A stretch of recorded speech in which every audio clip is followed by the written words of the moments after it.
If you haven't seen him on YouTube, you've missed out. This week, I'm kind of cheating because I get to actually interview my fishing buddy. That's right. We're talking to Justin Reed Fishing. If you've seen his YouTube, I make guest appearances because he lets me photobomb his shows, which is always fun. But he's been a lot of fun to fish with, and I have learned a stupid amount of information from him, and he has made me a better angler. And thankfully, he's on mute in the background, so we can't hear him making any noise or joking around. So it's all good. But yes, it's going to be a great show. Justin's got a ton of information when it comes to surf fishing, and he is an all-around awesome dude. So you listen to Finding Demo Surf Fishing. Here we go.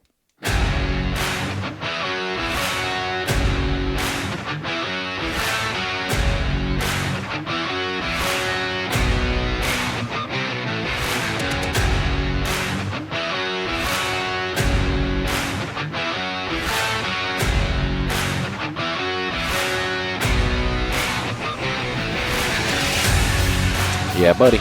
Another good week coming at you. Hope you're doing well wherever you are and that the fishing has been prime. Of course, this summer has been rough fishing here in the Navarre area, so I'll admit I've snuck offshore a few times, and I have gone to the good old inshore side several times, especially with Justin. Him and I have had some really good ones lately. He more so than I, but that just goes to how good he is as an angler, so it is what it is. But that's right. This week we're talking with Justin Reed from Justin Reed Fishing. You can find him on YouTube. It's just his name, Justin Reed Fishing. Facebook, it's on there, the same one. Get in, take a look at his stuff. He's always dropping shorts and great knowledgeable videos that are just really good, packed full of information that have just, I'm almost willing to guarantee it's going to help you become a better angler. So if you haven't done so, definitely check him out. So as I'm done here flapping my mouth talking about him, we're just going to bring him on. Buddy, Justin, welcome to the show, man. What's up, buddy? Yeah, we need to go fishing tonight. Yeah, man. Let's go catch some ladyfish. We do catch some ladyfish pretty well at that one spot. Yeah, and I think last time we said we want ladyfish because we were going to use them for bait, Yeah. and you caught some trout. So we got to go try to catch ladyfish again. And of course, I catch what we caught the dinker, and then I caught the good one, and of course, like the Guggen I am, I was like, oh, I can muscle him over, and sure enough, got him right up to the seawall, and he's off. Yeah, that last little inch, man, that's the scary spot. Yeah, I mean, we've been fishing together for well over a year. We've gone down to that same spot numerous times, and yet we never. I think we brought a net twice. I don't even know if we've brought a net. I really don't. I actually thought to bring it last time just because I just got one for the kayak, but I just forgot it because it's not part of the routine. Yeah, that new Gucci net you got. Oh yeah, the Yak Attack leverage landing net. That thing is nice. Yeah, it is. Gucci net. Oh man, I mean that thing is sweet. I mean, there was a smart design with going into the forearm like that to be able to leverage it. It's smart. Oh yeah, yeah. I figured splurge on the net because it made sense in the design. Yeah, absolutely. As you know, because you're always helping me with the show anyway. You guys that didn't know, Justin helps me with a ton of things, and we do. I mean, we do fish quite a bit together. It's very rarely that we will be separate ways fishing. Um, So this is kind of fun. I'm wondering what I'm going to get from you out of information here because I know how you do half of this, but I know that this is going to be a little different for you explaining it because you've done so in some of your shorts on YouTube and on Facebook. But I might be able to dig it out a little bit more fun here. So, Yeah, that's what it's all about. You just want the secrets, man. but I mean, yeah. I mean, I've got three Yeah, I quarters guess of your secrets. I do better when I'm asked a specific question rather than just go fishing. Yeah, no, that's fair. All right, so let's start at the beginning. What got you into fishing? Well, I growing up, probably 5, 6 years old, started freshwater fishing. We'd go out on houseboats on the local lakes in Georgia. I think it was Lake Carter. And, just fish with the family and always had blast doing it. We only got to do it like once a year, so it was just something to look forward to. And then growing up in my neighborhood, we had a little creek, and I'd go down there with my buddies. And, we'd catch fish on bubble gum. We didn't know what we were doing. We just Are had you a hook and some serious? line. I'm not even joking. We'd use bubble gum because we didn't know what we were doing. We didn't have any fishing wasn't really big in the area, especially for kids. Years passed, didn't fish at all, and moved here and saw people catching pumping off the pier and on the surf, and I was like, you know what? I need to start doing that. Look at So you now. really, my fishing journey began here in Navarre. All right, it's a good place for it to begin. Oh yeah, for sure, dude. Because I mean, this place spoils you. I mean, I think we've talked about it too in the surf. It's like we are spoiled when it comes to fishing here. We get Yeah. plenty of great fish, and we can fish year round because if you're in the surf. Granted, this time of year right now sucks, and we know that because you got to play the game a little bit. But if it's not great in the surf, all right, cool, let's go inshore. You can walk into an inshore spot, or hey, yeah, it's not great there. Let's get in a boat. If you want to get into the deep sea, or if one of your friends has a boat, Smitty. Yep. Hold on, wait, we got one more to drop. Saltwater Yankee. Yep. There you go. I was about to throw that one out there Were too. you? Yeah, he got a good one this last weekend. I mean, hell, they got that double up on the Jack Revels. Oh, dude, yeah, that picture was awesome. And then they got that frame they did. Man, that's nice. Oh, yeah, that was smart, real smart. Oh, yeah. If you guys haven't taken a look over at Saltwater Yankees page, they did some really they got on some fish yesterday and did some nice stuff with their artwork with it. Well, it wasn't yesterday; it was a couple days ago, but really cool idea for that. I loved it. Yeah, Now they're two monster jacks. and I think if I remember correctly, I'll have to pull it up, but I think they put the lures on the painting too. Oh, is that? Oh, okay. I saw the lures there, and I'm just dumb, didn't put the two together. But yeah, I guess that's the lures they used to catch those two fish. I mean, if we're being honest, I just put that together as I said it. So Hey, but you did it. See, I'd have never done see, it. this is why we fish together because we balance each other out in this role. Aw. Yeah. Okay, so you came down here, learned about that. The surf fishing from all right. So you learned it on the pier, but why surf fishing specifically? Well, I didn't learn it on the pier. Oh, okay. Really what happened is we vacationed here, and believe it or not, two surf fishermen just walked up. We had a canopy set up. I was with the kids. They were 1 and 3, so we weren't swimming or nothing. But these surf fishermen walked up and literally started fishing right in front of our canopy, which I thought was a little rude. But I was like, whatever, we're not swimming anyways. And they were getting set up, and one dude cast it out, and within like 30 seconds caught a popper. And I'm like, oh wow, okay, so this is how easy it is. That's how it was in my mind. And then another day we were walking on the pier, just doing the walk. We weren't fishing, and we saw people pulling pompano out of the water like crazy. This was I think 2017 Okay. or 2018. We didn't move here yet. I think it was 2017. And so I'm just like, man, when we move there, I'm gonna fish. I mean, I mean, this is how easy it is. They just pull them out of the water. Later, I learned it wasn't that easy.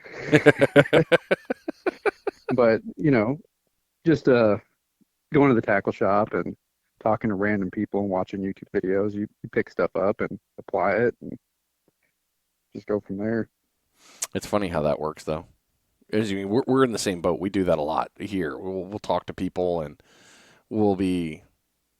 You will see somebody fishing and be like, "Hey, you want some help? You want some bait? Like other than that whole shrimp you're throwing, yeah." But Oh yeah, if people ask questions, I will definitely help them. I mean, you're a super contributor in Panhandle surf fishing. I know that because you're always answering people. Oh yeah, try to. So, what brought Yeah, you to the Panhandle? well, we vacationed here for years, God, and then we got engaged here, we got married here, working from home in Georgia. We're sitting in traffic. The grocery store was like 2 miles down the road, and some days it would take 20 minutes to get there. Ugh. So we just got, yeah, the town we lived in had 2-lane roads everywhere, and there was 300,000 people living in the town. So you can't get around. There's just traffic nonstop. Work from home. Why stay in a shitty place to live? So we're like, let's move somewhere nice. And the beach came in mind. And we always just assumed it was super expensive to live here. And when we started looking, it's just like, wow, the cost of living is pretty much the same. And so we're like, let's do it. Why live in the city? Well, it's not the city, but it basically is the city when we could live at the beach. That's a great trade. It was a great trade, though. Oh yeah, for sure. No regrets there. Yeah, we definitely happy about moving here. Yeah, and it only takes us 15 minutes to get from our houses to the water, so it's not I, horrible. I know, man. Oh God, no, it's terrible. 15 whole minutes.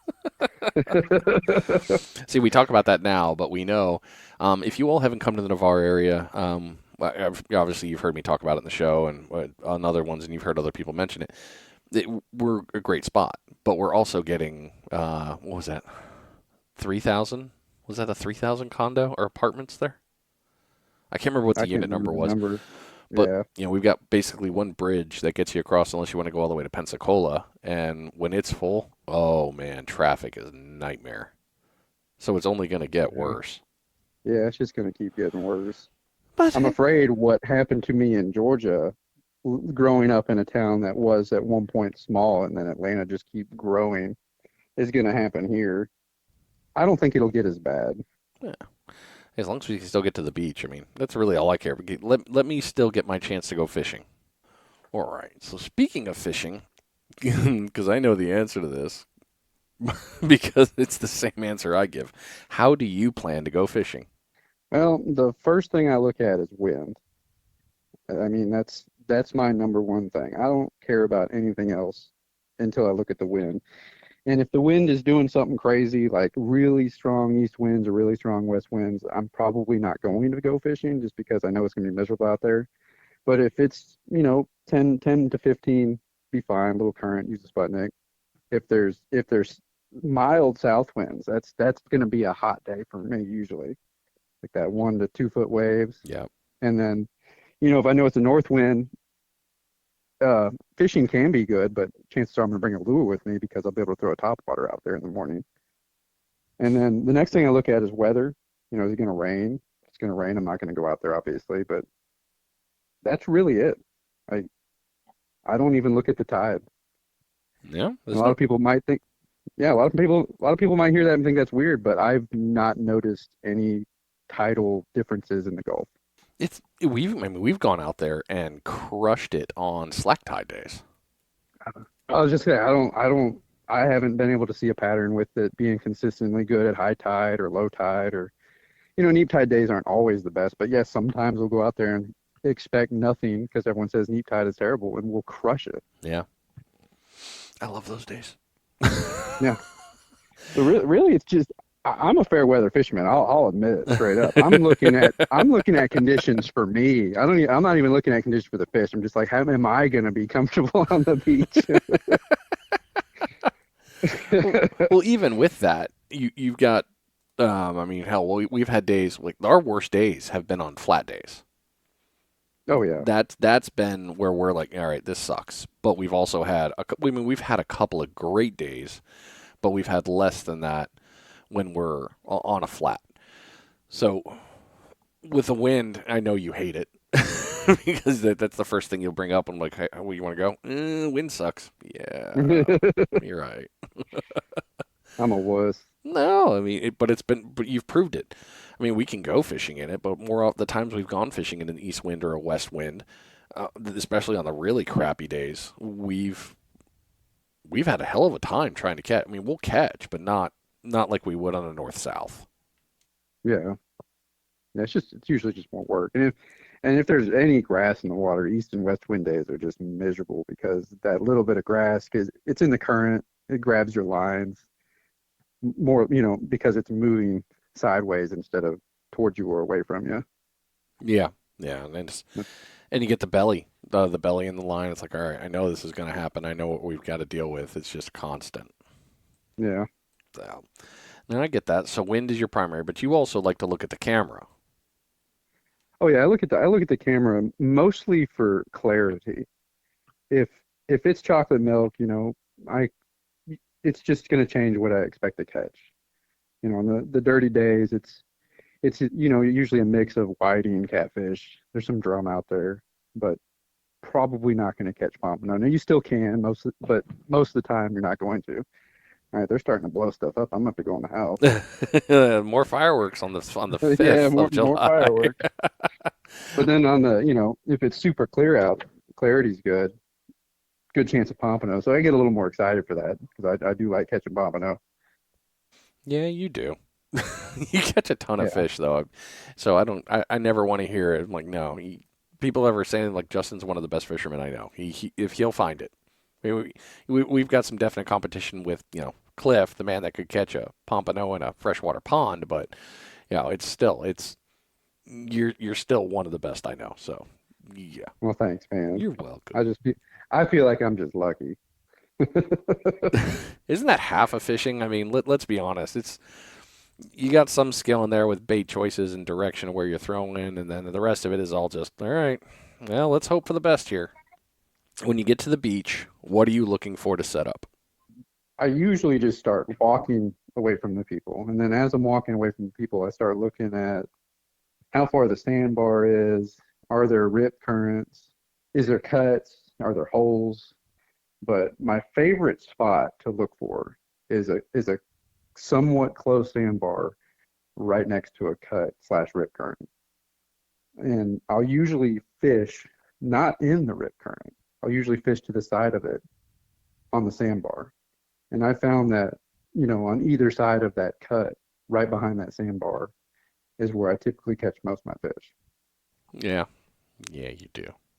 In the rip current itself, I don't know, like I think there's too much open water and they're not following, they're following those features of the sandbar and the hole, that little cut when they come in.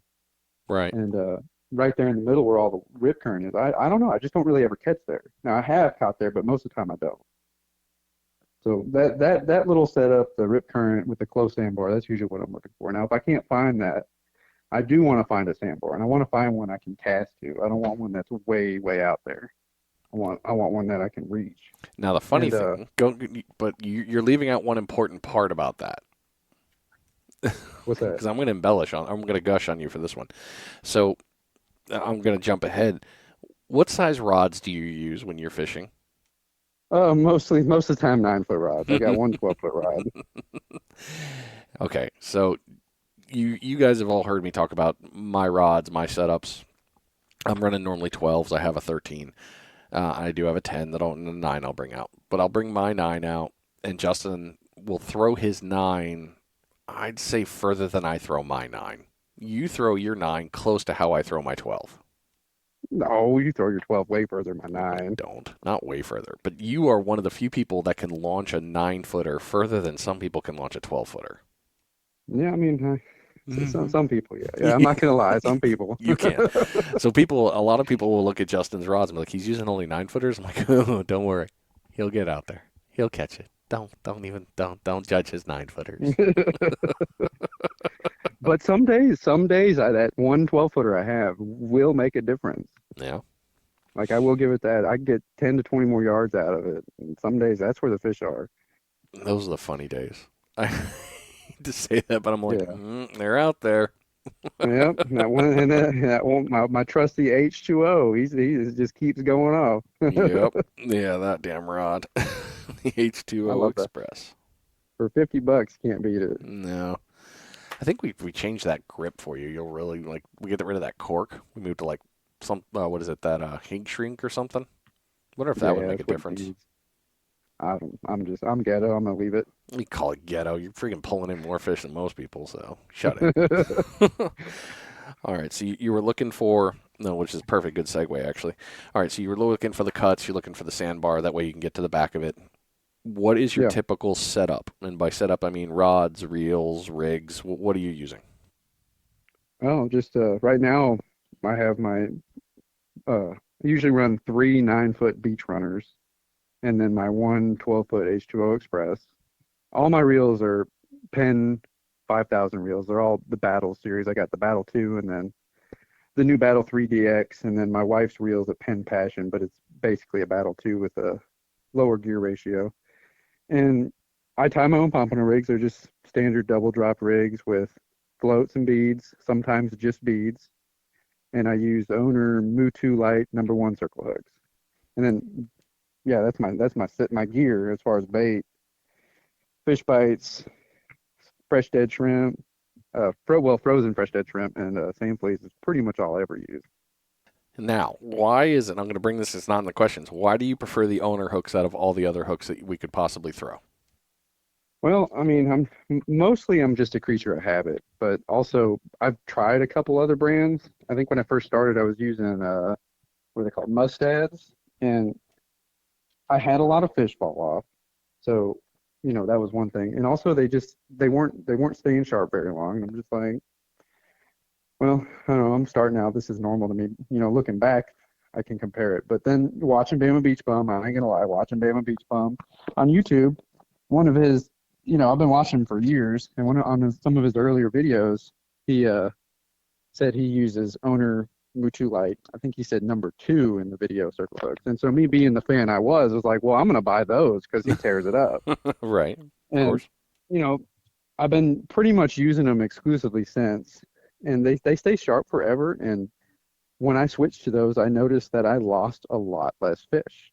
Like it was a noticeable improvement in actual landed fish. I mean, the mustads were catching them, but they would pop off somewhere between when I hooked up and shore.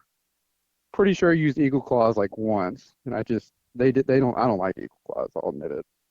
Yeah, I mean the biggest thing that I'm a hook snob. I'll admit it. I like a really sharp hook, and owner hooks stay sharp for very long time compared to a lot of the other brands I've used. And I do know that you're a hook snob because you're the one that taught me about checking hooks over and over. I'm like, dude, it's not sharp. It's not sharp. Yeah, when a dull hook to me is probably sharp to somebody else. I'm just super picky. Oh, If it doesn't stick in my fingernail, I'm done with it. but you've made a great point about it when we were talking before. It was the sharpness matters significantly for the penetration. I mean, if you're on a dull hook, you're missing hookups. And I Oh, mean, for I sure. didn't realize that until you'd really showed me, and I was like, holy crap, you're right. And after the tournament, you saw the TikTok video or the Facebook Live I did. I mean, hell, the first thing you taught me was take the circle hook, put it on your nail. If you pull it back and it doesn't scratch your nail, it doesn't try to grab, it's dull. I was like, all right, well, I Yeah, tried that. And then I put it into my finger and pulled, and I'm like, holy crap, I'm not hooking myself. And yeah, I mean, hell, we beat those hooks up that day you and I went fishing. Well, that was that whole weekend. We went ballistic trying to win that tournament. And we were catching pompano left and right. But man, after all of that, I was like, oh, the hook looked fine. Still had the good color. The edges look good, but that tip was just a ball. It was not doing yeah. anything. They wear out, man. Especially catching fish. I mean, if you're going out there and not catching them, they'll last. I'd say my pompano rigs will go at least 4 trips before I change them. But if I'm catching fish, yeah, that number goes down. Yeah. And I knew you were doing 4 trips. I thought you were doing less for some reason. I mean, it just varies. I check them every time I go. I mean, winter time I get skunked a lot, so those hooks will last a lot longer. We still But yeah, catch like catfish. We're not getting skunked when we're catching cats. I don't know, I can't beat February. Like February has been my month. Like that's skunk month. But Mm. I don't fish very much in the wintertime anyways because I'm a big baby about the cold. It's like the perfect polar opposite for me because Justin loves it when it's hot. And that's his element. He loves the heat. Doesn't love mug, which I'm very thankful for, but he loves the heat. And me, oh, I love winter. Give me those jeans and that flannel. Oh, give me my blue flannel. I am happy. And Justin's out Yeah, there like I hate everything about this right now. for sure. You'll have your flannel and pants on, I and I'm will. still fighting through it with my shorts and my fishing shirt. Like I was like, oh, I refuse to put warm clothes on because I hate You do fight it for long. You will hold off as long as you can to be like, no, I can do it. I can do it. Yeah. I mean, I still bring them out there. I'm not completely dumb. I have them on my beach cart, Yeah. but I don't put them on until I have to. Well, now you've also got the, what is it? The pants is we just got them. Oh, not the Oh, frog the talks. What the hell was it? waders. Yeah, which ones was it though? I remember we had. Oh, I have no idea. It's Dylan Weir. He recommended a brand. He has like an Amazon link. I yeah, cannot remember what they were. It's just some obscure brand. yep. They were good for you. I remember I'd put them on, and man, I had I had man camel toe. It was bad. It was border. Like Jen even told me, "You're not going out in those. Go buy a different pair." I would have probably tried to get a black drum that day, pull it out of the water, like rip, like yep, there we went. Oh, it'd been a good laugh though. Oh, it would have been hilarious. Speaking of laughs, that's the perfect segue into this next little part because I almost forgot that.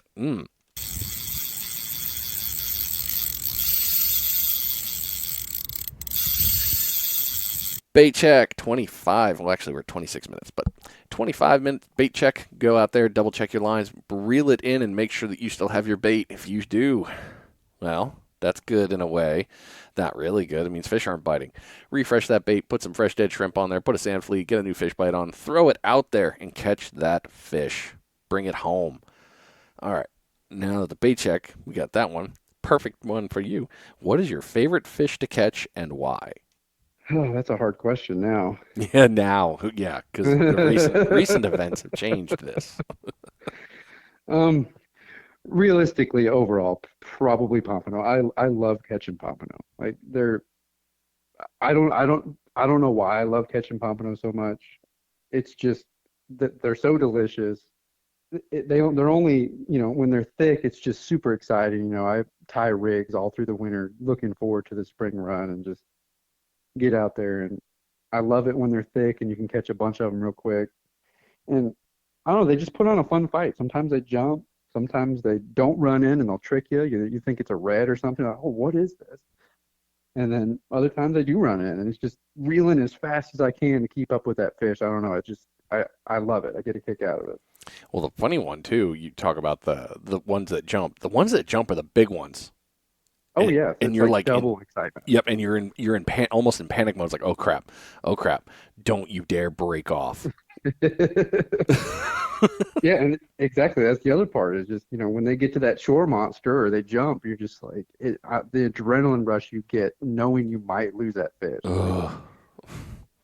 See that big dinner plate swimming sideways right there at the shore monster. Like that, to me, that's the best. That's what I love about pompano fish, is just seeing it. Yeah. I don't know. Everything is just great.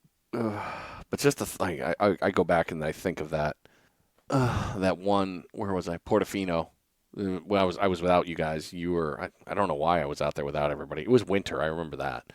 But that one big one that jumped off, and I think it was Tom. I had been like, that's probably a big one. You need to get your rod tip down. I'm like, no, I didn't know that, but thanks for telling me. Like, I'm all butthurt for like the next 2 hours about it. And then I see Tom, and I'm like, thanks for telling me that. Now I won't make that same mistake again. And I haven't. Yeah. But, man, between the jumpers, the shore monster, though, is the one I think people underestimate the shore monster. Oh, yeah. Yeah, I've learned that you just have to baby that pompano in. I try to pull them. I mean, I do yank them out of the water. I mean, if you've seen any of my videos, you'll see me do it. I do yank them out, but I am doing it somewhat strategically with a wave. Like when I see that wave coming in, I try to pull them in with that wave. They hold on. Oh, yep, yeah. The new. Well, I don't know. I didn't lose fish when I had them hooked up, threading them the other way. I just didn't have as many hookups. Right. But I mean, to lose more. That being one part, but I mean the other part of the good hook set, the being able to control it, it's remembering if you don't have the right hook set when you're pulling them in, if you're playing around, you get the slack in it because the shore monster is going to give you slack. I mean, you're going to get the pull forward, and then you're going to get the undertow, but that slap forward or that throwing, if you're not keeping up, that hook is turning. Doesn't matter what sinker you have, it's turning on you. Yeah.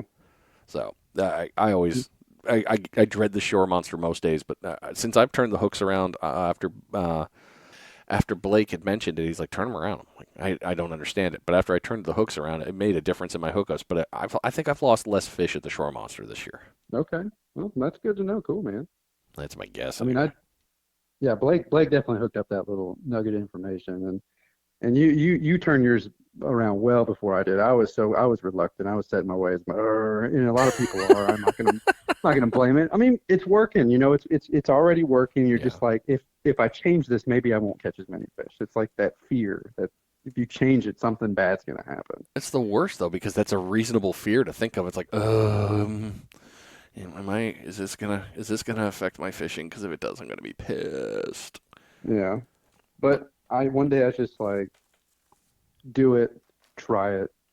And honestly, that first time I did it, I noticed the difference because beforehand, your rod would bend over and then instantly go slack because the hook came right out of their mouth.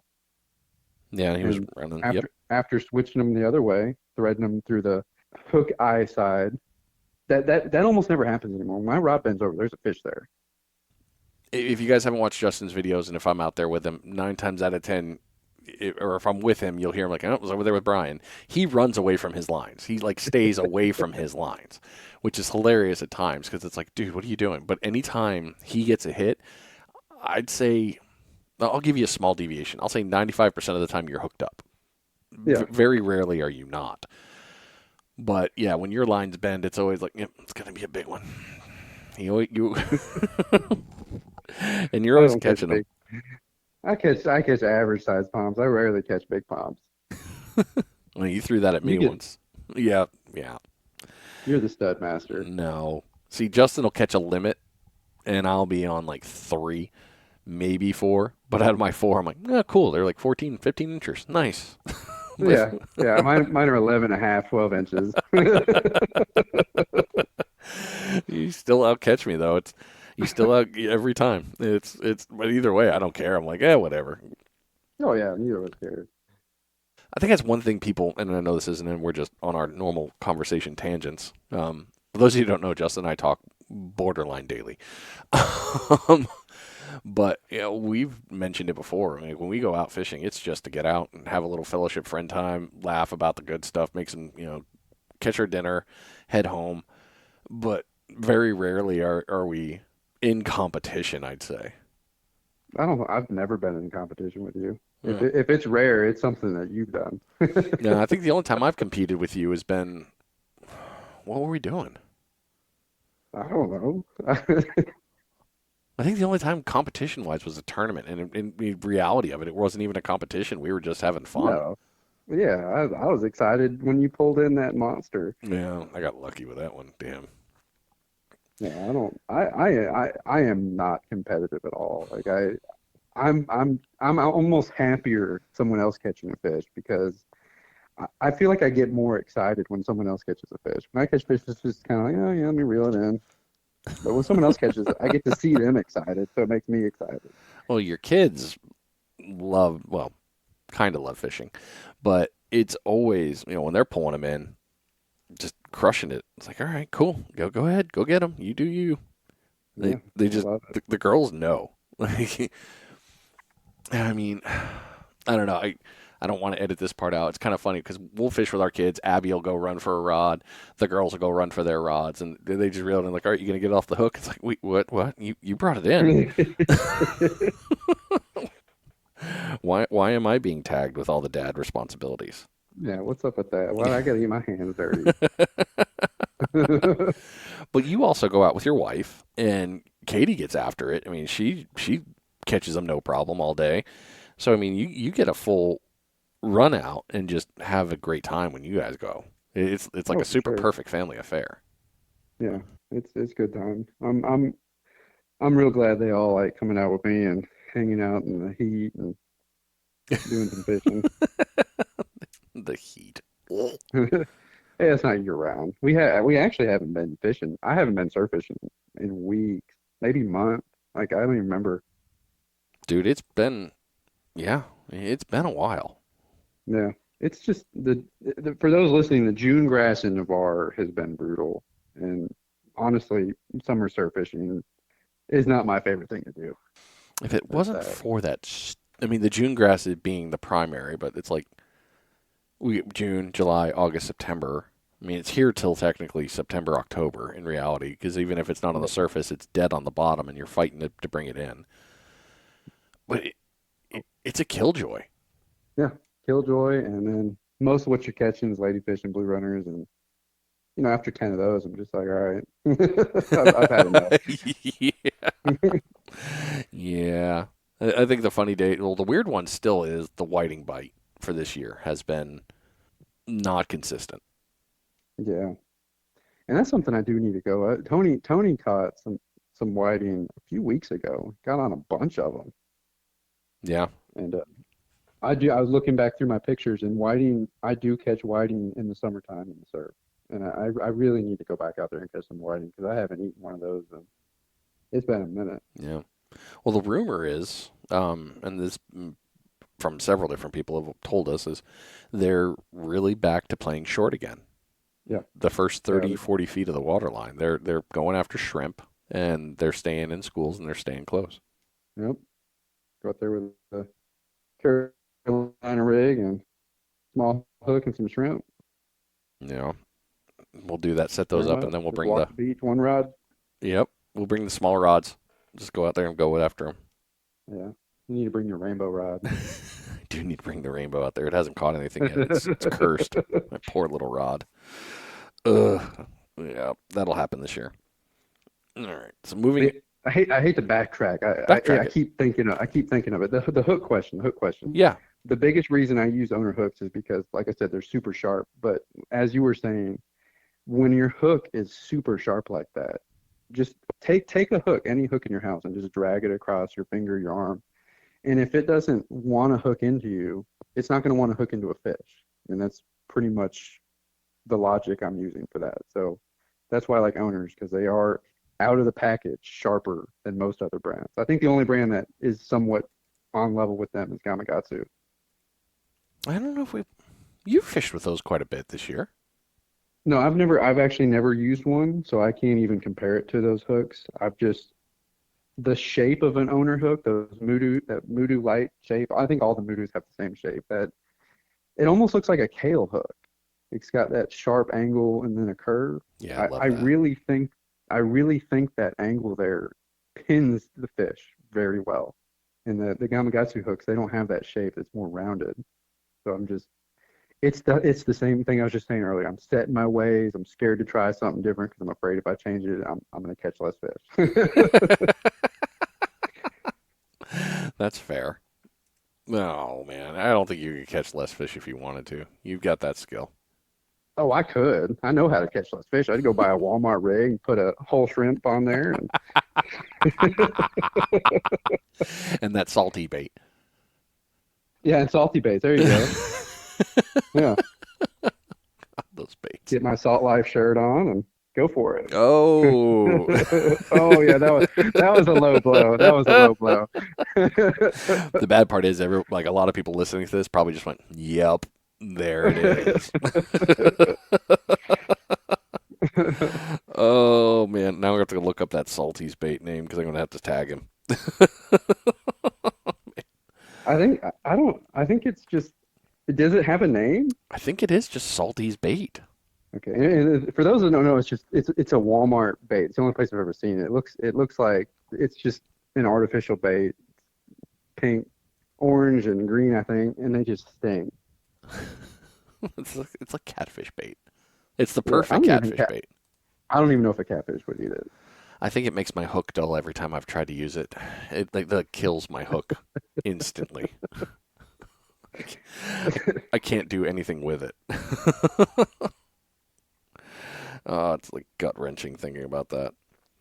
Okay, so the hook stuff. All right, moving into your YouTube. What made you want to start a YouTube channel? I mean, it's something I thought of for a couple years, and honestly, I wish I started it earlier, just because now YouTube. So I'm one of them. It's just so many fishing YouTube channels now, but I'm already out there fishing. I live here. I have the opportunity to fish, in the surf a lot more than, the average person. So I can make that content, pretty easily because I go fishing anyways. You're doing good. Has it helped you become a better angler, though? Oh, 100%. And honestly, it's the drive to make new content that has made me a better angler. I mean, before the YouTube summertime, I pretty much just went surf fishing, just fought it. Let me catch more of these, blue runners and ladyfish, try for a pump. Didn't think nothing of it because if I have a bad day, I just hang out with the family, whatever. And I still enjoy fishing, don't get me wrong, but with the YouTube thing, you want to have a variety. So it makes you want to do new things. So this year specifically, I mean, I would have never gone to try to catch a red snapper from shore, probably would have been lazy, just been like, oh, they're not going to do it. And then, recently with the mangrove snapper, we've been just going to new places. So it's making me have to learn new types of fishing and how to target different species. Yeah, well, let's talk about that because I know it's not supposed to be on this, but we're going to talk about it. You have started catching, and we'll get into back into the YouTube here in a second. Um, you started going a little bit more on the inshore after mangrove snapper, but you've also targeted and caught red snapper from the sand. Yeah. So let's talk about the red snapper thing because it's been a huge success lately. What has that been like fishing for red snapper from the beach? It's hard fishing. I'm not gonna lie. It's a lot of work to do it, but man, it's addicting because it's just such a rare thing. And my first one, probably is the reason it so addicted me is, a 29.5 inch red snapper. I got 6 pounds of meat off of it, so I'm just like, I want more. But I mean, you're on shore. It's just, I don't know, there's something so cool about it because you're on land. We're walking out as far as we can. Tony being a foot taller than me, he can walk out significantly further because my chest deep is like his waist deep. It's true. So, we're walking out there and that's work. It's like we're walking 80 to 100 yards out from the shore and I'm scared, so I walk a little slower. I'm afraid I'm gonna step on a stingray. I'm a wuss, I'll admit it, I don't care. And then hucking your bait out there as far as you can. And that's another advantage Tony has. He can cast a little further than me. And then you're doing that every 15 to 20 minutes. It's not just, hang out and wait like it is on normal surf fishing because there's so much stuff down there munching on your bait. Yeah. Plus the sharks, you're getting broke out by sharks. I don't know, it's just something new. Like I don't know, I can't explain why it's addictive, man. It's okay. You got to go out there. You got to come out there and do it. I do. I need to stop working. Yeah. Like, Tell your boss to leave you alone, man. Like, come on, man. oh, he's such a jerk. He is. I'm gonna have to go talk to him tonight about that after this. Go look in the mirror and be like, "You let me get off work." No, you. Okay, cool. Good talk. Good talk. Yeah. So, talking about the red snapper, what kind of rigs were you using, and what kind of bait do you recommend? What has been successful has been bonita, like, or cut it into strips, about like 1 inch by 2 inches long. Whiting heads, I think specifically. Tony's caught a lot of them. Tony's been catching all fish. Like I've just been there a couple times, and Tony was nice enough to give me his rod, and just to be transparent about it.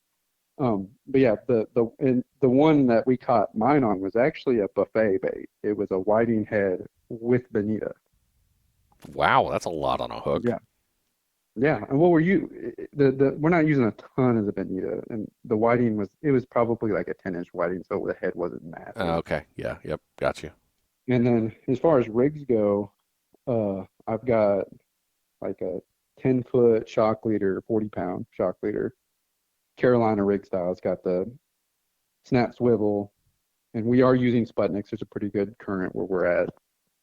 And then just like a foot and a half of 40-pound leader after the swivel to a 4/0 to 6/0 hook. Wow. So it's basically just a Carolina rig, but we are using shock leaders because in case, they rub up against the line, why not? Yeah, and with that drop off there, I mean, you got a ton of sand that you're fighting at the same one, so you got structure you got to deal with. Yeah, that's the biggest reason. The structure when you're yanking that monster up that hill, yeah, your line is definitely doing some rubbing. And in fact, I lost one because the braid broke. You lost it at the braid? I thought you lost it I thought it was at the leader. We've lost a ton of stuff. It might not have been a red snapper. I know I lost one with the braid break, and that means that braid is rubbing up on that slope there somewhere. I mean, it got snagged on something. Yeah. And finding a red snapper, I mean, that's a serious fish. It's not little. It's going to give you a strong fight. And most people talk about catching red snapper, you're out in a boat. So it's a little different when you're in a boat. And it's like sharks. When you're in a boat, it's a different one. Or in a kayak, it's a different way to fight. On land, Yeah. it is all, no, you feel all of it.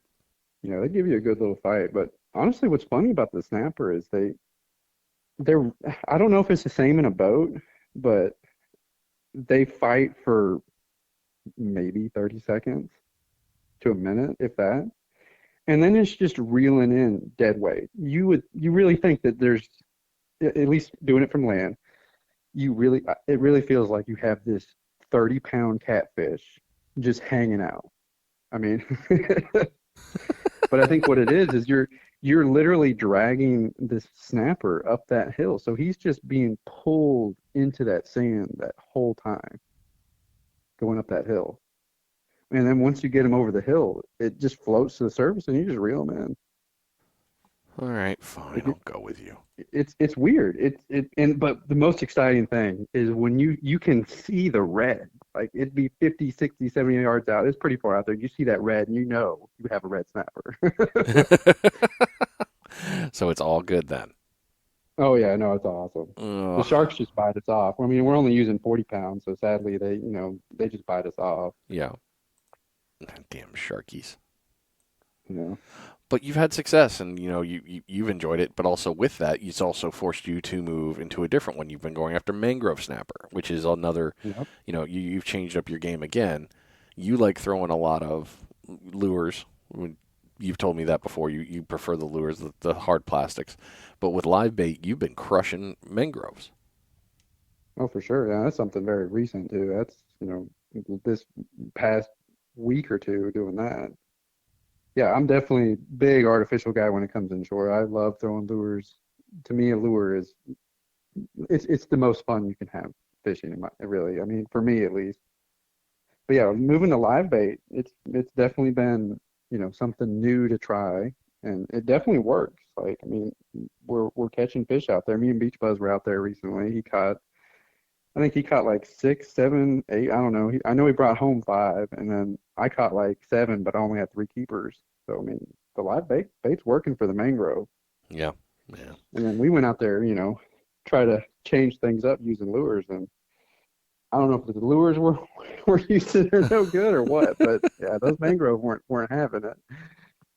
No, I think it goes back to what other people have said. It's like live bait makes the difference. Certain fish are like, no, I have no interest in a lure. Thanks, bro. Appreciate you, but I want something live. Yeah, and I think what it comes down to is those mangrove. They're pretty much just chilling. They're sitting in their little zone. They're kind of just moving around. They see something. They look at it. They're not, let me chase this. They're just, what's that?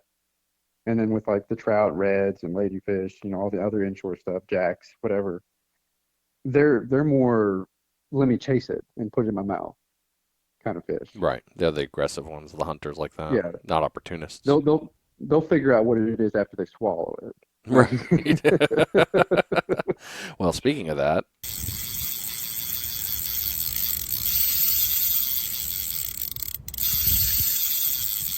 50-minute bait check. That's right. Bring that line back in, take a look at that bait, and get it back out there. Hopefully, you've caught a bunch of fish. You listen to this, and hopefully, this has given you a couple of ideas to use as well.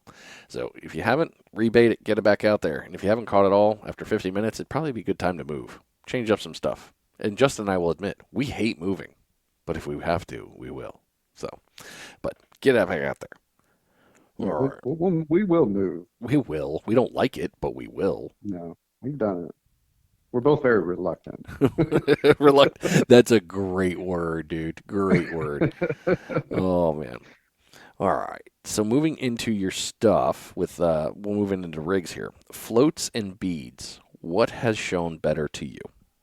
Uh, I I I have consistently caught, specifically pompano, more on floats than beads. I mean and I'll hear the same thing from the bead guys. They say, well, I catch more on beads, but I'm wondering if it even matters anymore. But the way I've tested that myself is I'll, set up one with just beads and then another just floats and then two rigs with a bead on the bottom dropper and a float on the top dropper. On most days, every one of my rigs are getting hit by the floats, and the one with two beads on it, it just sits there. Well, you've got a special one you like too. Yeah, oh yeah, I've got my favorites. And Good. yeah, in fact, the giveaway I just did has three rigs in it are my favorite rigs that I use, and I use three of those rigs exclusively every time I go. Like they're gonna be on my rods. And for those who haven't fished with me, I guess for the podcast, I bring out a rainbow. Like, You do. You really yeah, do. I have different colors on everything. Top and bottom dropper don't always even match. Like it, I just bring everything because some days they show preference, and the way I see it, I will always have their preference if I have all of the colors. One of the ones, without giving it away, people can look it up, obviously, and they'll see it. That tiger stripes. Oh yeah, the tiger. Yeah. Yeah, I'll describe it for those listening. It's a yellow float base, and then it's got one side of it's green with black stripes, and the other side of it is orange with black stripes. And I recently bought this float from walleyesupply.com, and that float has been tearing it up. Like in the springtime, I caught most of my pompano on that float specifically. And And I, that float, I definitely was like, I hate everything about this thing because it was always on fire. It didn't matter what it was. It was a killer float. yeah, it tears it up. I don't know if it's the green, the orange, or the yellow, or the black, but they love it. It might just make them mad. They see it and it pisses them off. We've talked about that before. I mean, there's a good chance that is. I mean, that it really does. Like half the time, I wonder, is it just mad at us and it just wants to slap? Because that happens with our Rapalas. And then green and pink are probably my two favorite colors if we're going to talk about floats and colors and stuff. I've noticed green and pink are pretty consistent, and then next I'd probably orange and white, like not necessarily together, but those two colors. Yeah, you've had good luck with that. I mean, not to mention too with because you run different fish bites too. You normally run shrimp or sand flea, but Yeah, I bring out pink and green shrimp, and then the sand flea, and then recently started using the orange crab, and it's been working. yeah, I knew I'd make you a crab convert. Yeah, yeah. Well, I need to start using actual crab knuckles. Yeah, those things are great. That bait is definitely one of my favorites. It's hard not to enjoy using that one. It gets the job done every time. Well, Yeah. 95% of the time, every time. Okay, so with the floats in that one, when you zone fish, because we both do that, how do you do it? Well, the best way to answer that question is I adapt to where I'm fishing. Every spot you go to looks different. I'm not always fishing the same exact structure when I go to the beach because it's always changing, and I don't always fish the same spot either. I don't have a honey hole. Those don't exist in my opinion in the Gulf. On shore, offshore, it's a different world, but onshore surf fishing, the beach is always changing. But, typically, like to just kind of go over it, is I will put one pretty close to shore only if the water's deep there. Like if there's a good lip, like when you step in the water, it's at least a foot, I'll put a bait pretty close. And then my next choice spot would be but right before a sandbar and right after a sandbar. They're on one or the other side of it. They're usually not on both sides of it. And then sometimes I'll just cast one as far as I can, out into the deep blue trough out there, because sometimes the pompano are cruising out there too. And I don't know, like I said, it's hard to say. Like in a hole, if you could visualize just like a half circle, I'll put my baits up against the sand in that half circle. Like I don't put it in the middle of the hole. I hug the sand in that area because the fish, in my opinion, are cruising the sand. They follow it. And I think they follow it not necessarily because it's like a highway. I think they follow it because they don't have to worry about predators hanging out in that shallower water. So they feel safe. One side of them is essentially protected. Plus, it's where the food's at. Yeah, that part. That's the one that you've always mentioned. That's what there's got to be food there. They're eating it. Yeah, if there's wave activity, that's where the food's at. There's king of clams and sand fleas. But Yeah. like if it's an empty beach, no features, no sandbar, nothing, I'm just gonna stagger them. I'll cast one 10 yards, the next one 30, the next one, 60, the next one 100, whatever. Just stagger them out, try to figure out where they're cruising at. Yeah. Then Uh, another thing I look at is watercolor. If there's no obvious sand features and there's no obvious sandbar, there is a slope, so the water does change color. So, put one on the edge of where it goes from clear to greenish, and then another one on the edge where it goes from greenish to blue. that color change. I mean, that's the part that I think a lot of people they throw at it, but it's kind of knowing how to throw at it. Like, you want to get into the green, but it's like, all right, do I want to be far into it? You just got to stack around it. You just can't all go Yeah. all the way across it. No, no, you gotta put it. I mean, and if nothing happens, obviously, like move it. Like if you cast it to the line, that transition line, cast past it. Try to get it in the middle of that green zone. And I mean, the fish they cruise in very specific places. They really do. That's one thing I've learned surf fishing the past, I guess, 4 years is when you find where the pompano are cruising, they're pretty consistently there for a while. Yeah, that was lovely on the tournament. We just kept dropping it in the same hole, and it was game on every time. Oh yeah, and that spot was nice. Like it was a Yeah, good spot. yeah, it definitely was.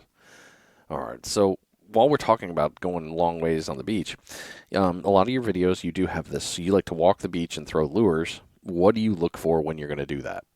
The most obvious thing I look for is fish blowing up. If you see a lot of activity, run to that. But that's not always the case. Yeah, Uh, I usually throw my 7 foot rods just because it's more comfortable for me to walk with them.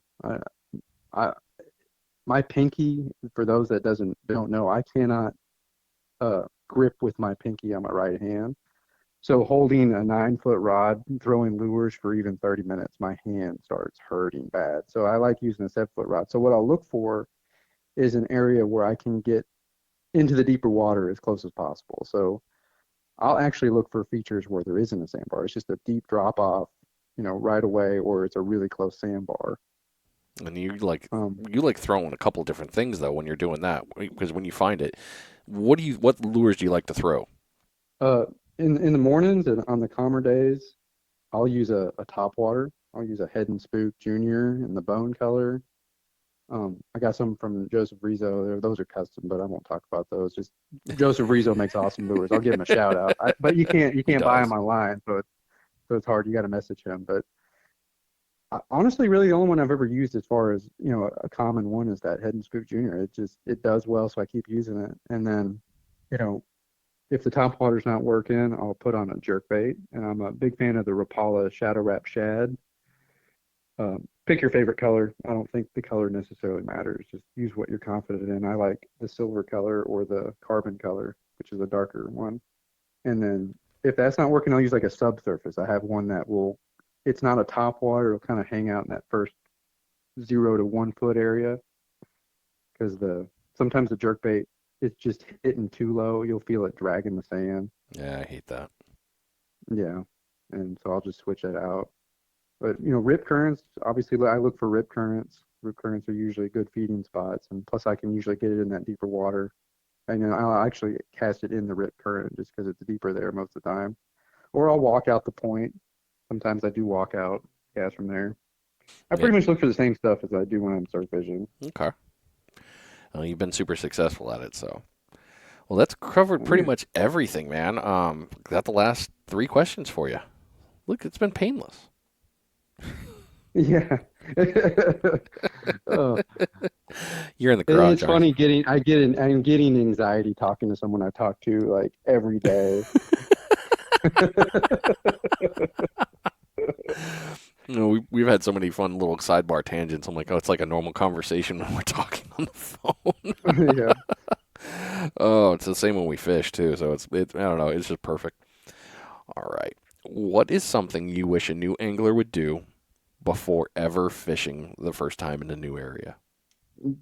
Do some learning. Like go on YouTube, go online, go on Facebook, and learn some stuff because I think a lot of people when they start out they overthink it and they buy all this stuff they don't need, thinking, oh, this will work, without actually doing any research or even talking to anybody. If you're a local guy, go to your tackle shop. They'll tell you what you need. And the list, I'm telling you, the list is small. It's not a long list. I mean, and learn techniques.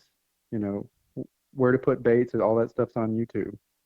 It's very easy to be successful at surf fishing if you put in the time to learn before you go out there. Mm-hmm. And also do it. Like don't just sit and read and learn and watch YouTube. Go out there and try it. Like don't think, oh, I need to do this for a month before I go surf fishing. Get you a surf rod, pumping a rig, some bait, and just go for it. You'll figure it out, and then learn as you go. Plus the research.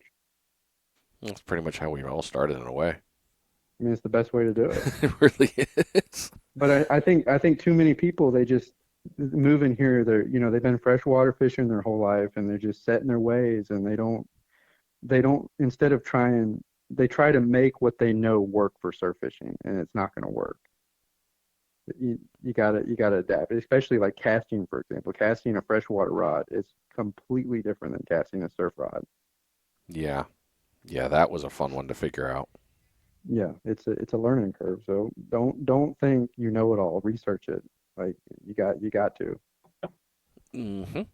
Well, you already nailed the next one then, because I was just going to say, what gear do you recommend? But you basically hit it all. So we can pass that one. All right. The last question. What is next for Justin Reed Fishing? I need a kayak. Got to get in the kayak.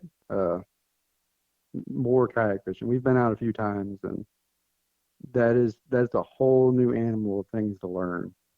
I've definitely been reading and watching some videos. I don't watch too much YouTube. I'm not gonna lie. It's hard, but that's just from editing videos. It's made me not like. But that's irrelevant. I'm just going off on a tangent. Learning the kayak, and I just it's a whole nother animal to learn because from shore you only can cast so far, so you pretty much just learn what you can reach. But in a kayak you can go pretty much everywhere, and learning the patterns of the seasons of what species do and where they go. Yeah, so kayak fishing. We're going to see more kayak fishing. All right, brother. Well, I appreciate you. I've been waiting to do this episode with you for a while. We've had back and forths, and I'm glad we finally got to do it. Cool, man. Well, I hope I didn't sound too funny doing it. You didn't. It was perfect. It was tons of info dropped the whole time. So, and I know it's going to help somebody out there. But so people want to find you. How do they find you? Justin Reed Fishing on YouTube, Facebook, Instagram, TikTok. Yeah, that's where you find me. I might change my name eventually for those who might listen to this a year from now. So it might change. I'll go but back. Probably won't. I'll go back and change the name of the episode for you too. Make sure that way. Oh yeah. Okay. I'll put it. Justin, and it's REED. Justin Reed Fishing. There you go. All right, brother. I'll let you get out of here. Thank you so much, man. I appreciate you. Yeah, buddy. Good times. Yeah, man. All right. I'll talk to you soon. So there you have it, ladies and gentlemen. Justin Reed, my ultimate fishing partner, the guy that is really made me a lot better on every piece of fishing. I love fishing with him, and his YouTube videos are fun to watch too. Even when I'm not there, it's always fun to watch him and see what he does. So I hope this episode was helpful for you. If it has, follow. You don't even have to like it. Follow it. Come on back. Check it out. Share it out. Somebody's going to use this knowledge. If you're coming down to this area, he's got a ton there, and a lot of his videos will help you out with that. So thanks for sticking around on the show. I appreciate you. I hope you have a great time out there wherever you are, and we'll see you here next week, next Friday, next episode. All right. You've been listening to Finding Demo Surf Fishing. I'll see you.